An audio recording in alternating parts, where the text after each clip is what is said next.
বরাক উপত্যকায় দাবানলের মতো সামাজিক মাধ্যমে ভাইরাল হচ্ছে একটি ফোন কল রেকর্ডিং। নেটিজেনদের দাবি কাটলিছড়ার বিধায়ক সুজামউদ্দিন লস্কর এবং অন্য এক ব্যক্তির মধ্যে হওয়া আলোচনার কল রেকর্ডিং এটি, এবং যেখানে করিমগঞ্জ লোকসভা ভোটের হিসেব দিতে গিয়ে এক সময় এআইডিএফ সুপ্রিমো মৌলানা বদরুদ্দিন আজমলের রাজনৈতিক ভবিষ্যৎ কিভাবে কবর দেওয়া হবে তা নিয়ে বলতে শোনা যাচ্ছে।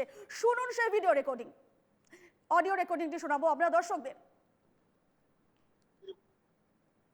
কিন্তু আমিও দোয়া করি আর আমি তো কোনো মতে দেখতে আমি সারারে ভোটের দিন বেয়ালে পাবলিকের কাছে ইউটিউব রিজাইন দিলাইছি। ওই যে দিল্লি যে গই গো দিল্লি কংগ্রেস হইলে ওগো, দিল্লি বিজেপি হইলে আছি আর ভোটের এগুলো তালা আর কোনতো নাই দর্শন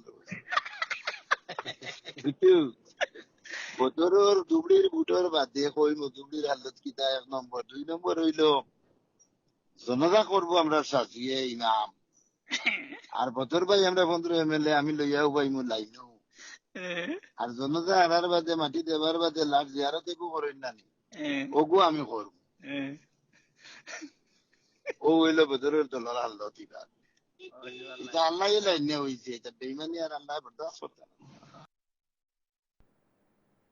আমরা এবার সরাসরি কথা বলবো আমাদের করিমগঞ্জের প্রতিনিধি মিষ্টু দত্তের সঙ্গে। মিষ্টু, আমরা যে রেকর্ডিং শুনলাম সেই রেকর্ডিং এ পরিষ্কার শোনা যাচ্ছে সুজামউদ্দিন লস্কর কাটলিছড়ার বিধায়ক এক অজ্ঞাত পরিচয় ব্যক্তির সঙ্গে কথা বলতে শোনা যাচ্ছে যে বদরুদ্দিন আজমলের রাজনৈতিক ক্যারিয়ার কিভাবে ধ্বংস করা যায় এমন এমন বিস্ফোরক মন্তব্য করতে শোনা যাচ্ছে সেই অডিও রেকর্ডিং এ। এবং আমি জানতে চাইবো সেই অজ্ঞাত পরিচয় ব্যক্তি এবং এরপরে যেমনটা জানা যাচ্ছে এই যে অডিও রেকর্ডিং ইতিমধ্যেই কিন্তু সামাজিক মাধ্যমে ভাইরাল হয়েছে, কেমন প্রভাব পড়েছে, কি প্রতিক্রিয়া এআইডিএফ এর তরফে, কি জানাচ্ছ?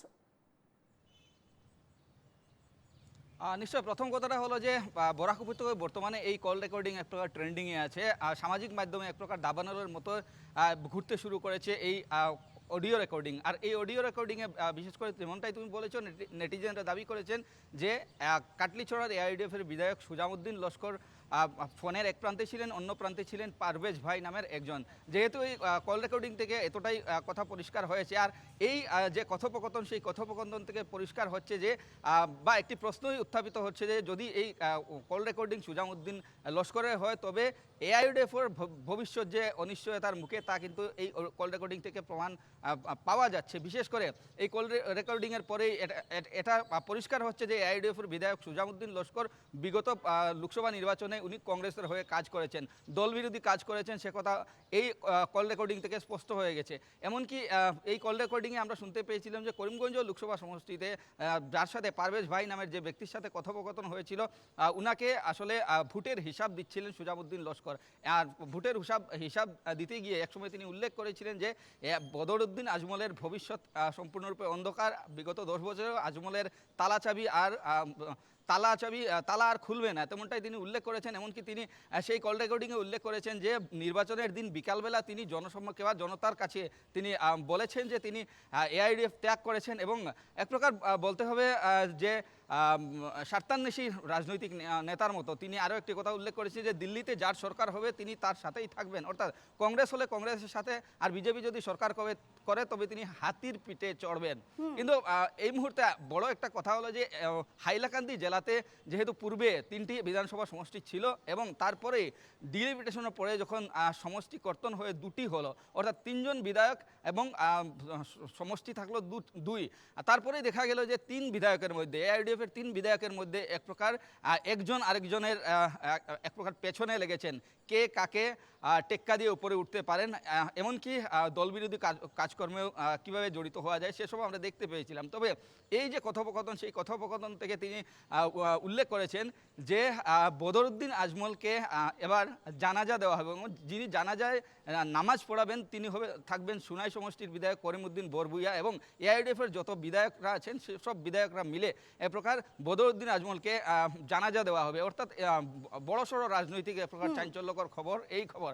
এবং সুজামউদ্দিন লস্কর তিনি উল্লেখ করেছেন যে আমরা এই ব্যাপারে জানতে চাইলে তিনি বলেছেন এসব ব্যাপারে আমি কিছুই জানি না, তবে এক প্রকার অডিও রেকর্ডিং বর্তমান তোলপাড় সৃষ্টি করেছে বরাক উপত্যকা। সেক্ষেত্রে এই যে অডিওতে যারা কথা বলছেন, আমি যেমনটা তোমাকে বলছি যে সুজামউদ্দিন লস্করের কি সেই গলার কণ্ঠ অথবা কণ্ঠস্বর কি সুজামউদ্দিনের, সেই বিষয়ে কি কোনো তদন্ত শুরু করেছে প্রশাসনের তরফ থেকে বা এআইডিএফ তরফ থেকে কোনো অভিযোগ দায়ের করা হয়েছে কি?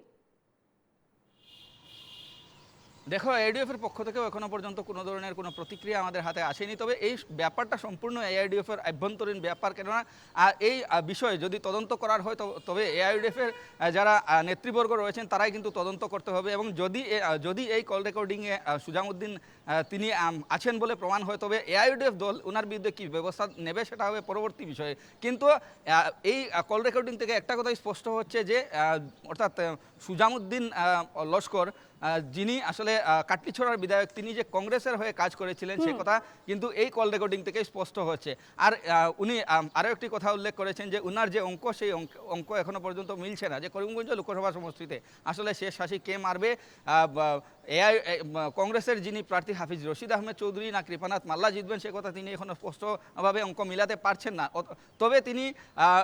তবে তিনি উনি উল্লেখ করেছেন যে, আবারও বলছি যে দিল্লিতে যার সরকার হবে তিনি কিন্তু তার পক্ষেই থাকবেন। কিন্তু এই ভাইরাল অডিওর পর ওনার যে স্বপ্ন, ওনার স্বপ্নটা কতটুকু সত্য হয় সে কথাটা কিন্তু ভাবার বিষয়।